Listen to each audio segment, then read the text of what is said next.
क्या आपके बच्चे को बार बार खांसी और सर्दी हो रही है?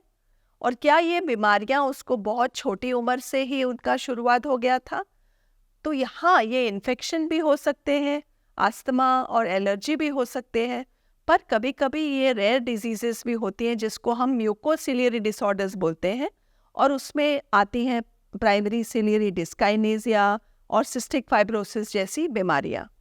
इनको जांच करने के लिए कुछ स्पेशल टेस्ट की ज़रूरत होती है, जिसका नाम है फीनो, नेज़ल एनो और स्वेट क्लोराइड। ये टेस्ट सब जगह उपलब्ध नहीं है, और यहाँ हमने Narayana health SRCC children's hospital में ये फैसिलिटीज़ यहाँ मौजूद है। तो आप यहाँ आके अपने बच्चे की जांच पड़ताल करा सकते हैं